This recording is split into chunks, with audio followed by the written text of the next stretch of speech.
We've been living in a global pandemic now for nearly 6 months.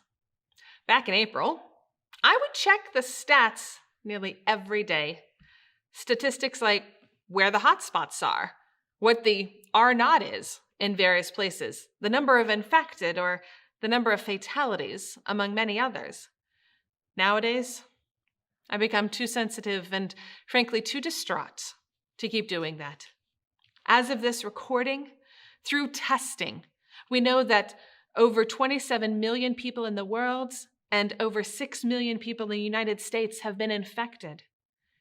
I say through testing because we all know that there are far more infected than there are positive results. Scientists the world over are working hard on finding an effective and deliverable vaccine. We do not know how many more months it will take, but many are hopeful that it will happen in 2021.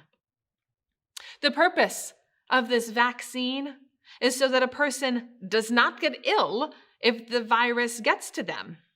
The virus will not be able to replicate and therefore will try to find another host. If the next host is also vaccinated and so on, then the virus has no ability of replication and is eventually eradicated from the human population. This is essentially what happened with smallpox and polio and what could happen with the measles. The challenge with measles is that there are countries which have not had their population immunized, and that they then meet with people in the U.S. who are also not immunized, and it can spread, which is what we saw last year. Because you see, that's how vaccines work. They're only effective if people take them. If one is not vaccinated, then one is able to contract a virus for which there was prevention. Once contracted, a person is then able to spread to many. Vaccines only work if we all agree that it is for the better of our society as a whole, in addition to the individuals within society itself. The life of a person is worth the injection of a vaccine, and it does not matter if that person is you, your family member, your neighbor, a stranger. They are worth it. Our society, our world is worth it. We must all believe this and take action to make it happen. To prevent the preventable, especially now that we have seen the destruction, especially now that we are living it. So when the vaccine against the coronavirus becomes available, is there any question that we will all do what is right? There is another vaccine that we need too, but it is not one that can be concocted in a laboratory, and it is not one that we will take once or twice and be covered, and it is not one to be given by a medical professional. No, this one is going to take much more work. I'm talking about needing a vaccine against hate, and we need one now. Pirkei Avot asks, if I am only for myself, what am I? If not now, when? What is it that is preventing us from taking action against hate? Sadly, in our world, hate has taken on many forms.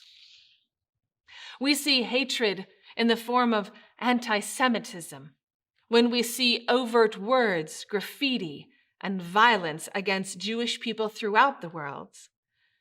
Here at home in America, the Anti-Defamation League reported in 2019 a 12% increase from the previous year, and the highest number of crimes in 42 years, and only that because that was the year that the ADL had been tracking these incidences. We see hatred in the form of xenophobia as industrialized countries are shuttering their borders at a minimum and harshly detaining refugees and refusing asylum seekers. We close our windows. We close our eyes to immigrants who are suffering. We see hatred in the form of white supremacists spewing racist messages far and wide, from hidden chat rooms on the dark web to the street corners in dozens of cities. This message of white supremacy has hatred as its deepest foundation and its most vile product. We see hatred in the form of injustice from police brutality, especially against Black Americans. From George Floyd gasping for breath as he calls for his mama and pleads, "I can't breathe," to Breonna Taylor killed in the middle of the night, to Jacob Blake being shot multiple times in the back. And the list goes on for those who have suffered oppression in this way. We see hatred in the form of systemic racism, the caste system which built America and for which we have not yet come to terms with. Issues such as school funding, loan applications for housing, schoolyard to prison yard pipeline, just to name a few areas in need of repair. Hate needs a vaccine. As Dr. King Jr. said, the time is always right to do what is right. Now is the right time. Not tomorrow when it's less complicated, not after the latest unrest settles down, not when the pandemic is under control, not when it feels less paralyzing. No, now, today. We can all find the courage to stand up for what is right and not be a bystander to hate. So you ask, what can I, but one person, do?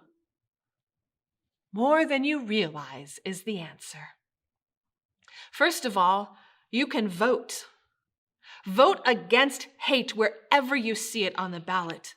Use that lens to discern which candidates you want to have in our government at all levels. And in the same vein, tell any seated politician that you want them to unequivocally renounce hate in all its forms. Name hate whenever you see it, whether that's in person, online, or even in your own heart. Simple, non-attacking statements meant to diffuse and stop a situation are helpful.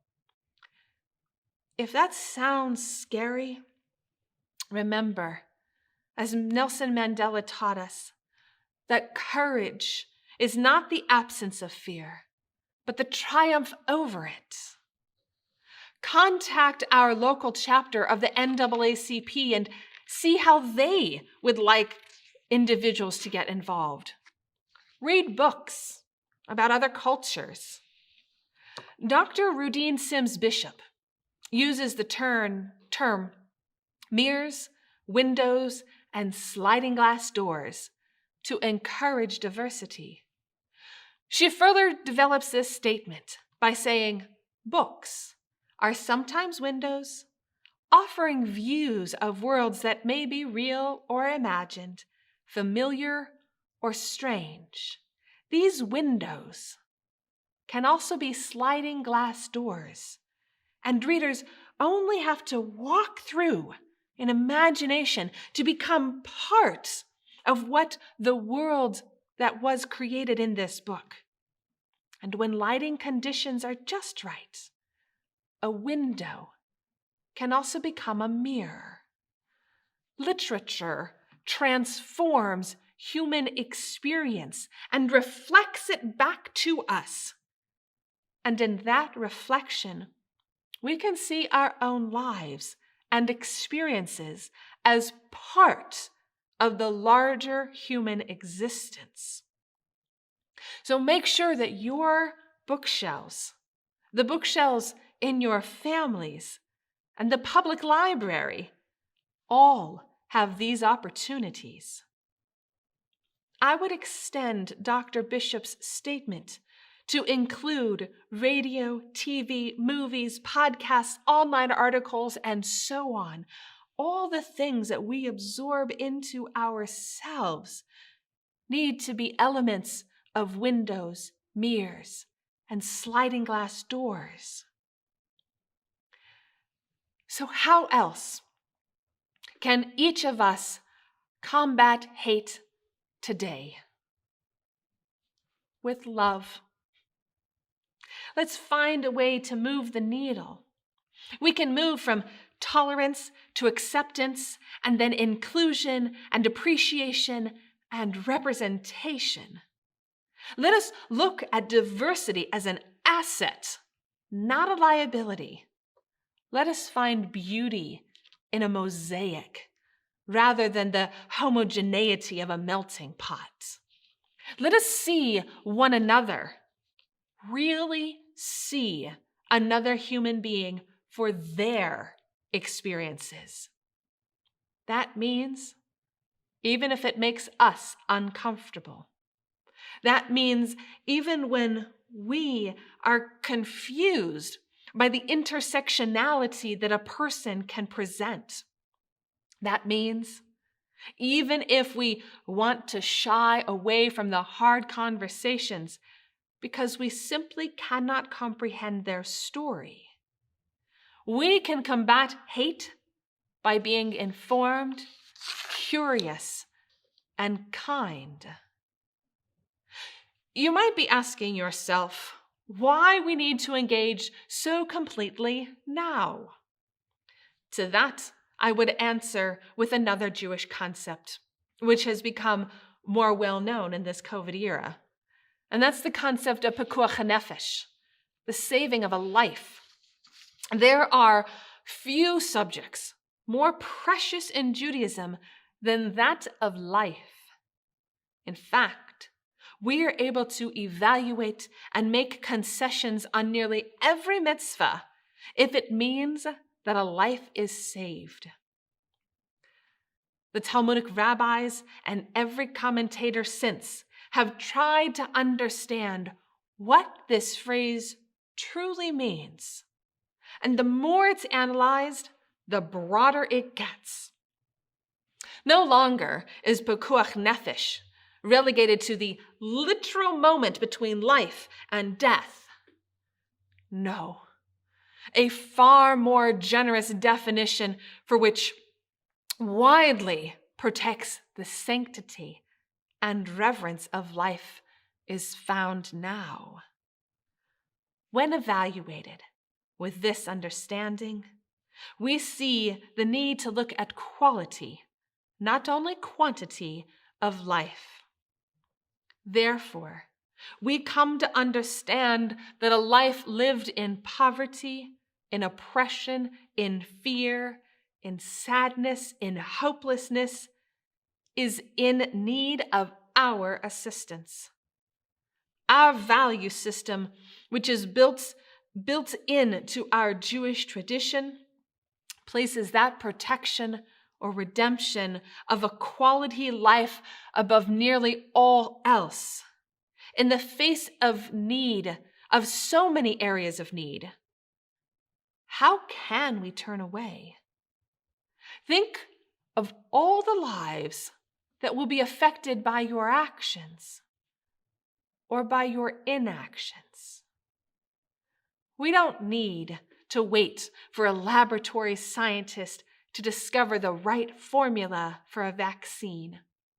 We only need to look into our own hearts and realize that we have the power to be those agents of change in this world.